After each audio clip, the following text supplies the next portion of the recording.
എന്നേരം തുഴഞ്ഞ് മനോഹരമായ ദിവസങ്ങളിലൂടെയാണ് ഇപ്പോൾ കടന്നു പോകുന്നത്. വിഷു ദിവസങ്ങൾ എത്താറായി. എങ്ങും ആഘോഷത്തിന്റെ പൊലിമ നമുക്ക് കേൾക്കാനായിട്ട് തുടങ്ങിയിരിക്കുന്നു. അപ്പോഴാണ് ഞാൻ ആ ശബ്ദം കേട്ടത്.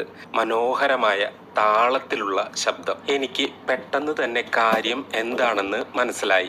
പ്രത്യേകിച്ച് ഗ്രാമത്തിലുള്ളവർക്കൊക്കെ ഇങ്ങനത്തെ ചില ഭാഗ്യങ്ങളുണ്ട്. ഞാൻ വേഗത്തിൽ മുകളിലേക്ക് പോവുകയാണ്. അവിടെ നിന്നാൽ വളരെ ബ്യൂട്ടിഫുൾ ആയിട്ട് മൊബൈലിൽ കാര്യങ്ങൾ പകർത്താം. പറഞ്ഞു വരുന്നത് ആന അമ്പലത്തിലേക്ക് വരുന്നതും പോകുന്നതുമാണ്. ഇപ്പോൾ വിഷുക്കാലമാണ്, അതുപോലെ തന്നെ പൂരങ്ങളുടെ കാലം കൂടിയാണ്. അപ്പോൾ ഈ മനോഹരമായിട്ടുള്ള കാഴ്ച മനസ്സിന് കുളിർമയുണ്ടാക്കുന്ന കാഴ്ച കൂടിയാണ്. എല്ലാ ദിവസവും നമ്മുടെ വീടിന് മുന്നിൽ കൂടെ ആന പോകുന്നത് ഒരു ഐശ്വര്യം തന്നെയാണ്. എനിക്ക് ഓർമ്മ വെച്ച കാലം മുതലേ വിഷുക്കാലവും പൂരക്കാലവും ഒക്കെ ആയാൽ ആന ഇങ്ങനെ പോകുന്നത് നോക്കി നിൽക്കും.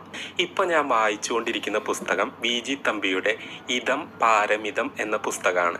അപ്പൊ അത് കുറച്ച് വായിച്ചു ശേഷം പൂരത്തെയും വിഷുവിനെയും കുറിച്ച് ആലോചിച്ചിരിക്കുകയാണ്. എന്നേരം തുഴഞ്ഞ് എന്ന എൻ്റെ പുസ്തകത്തിൽ ഒരിടത്ത് ഞാൻ ഒരു ആനയെക്കുറിച്ച് പരാമർശിക്കുന്നുണ്ട്.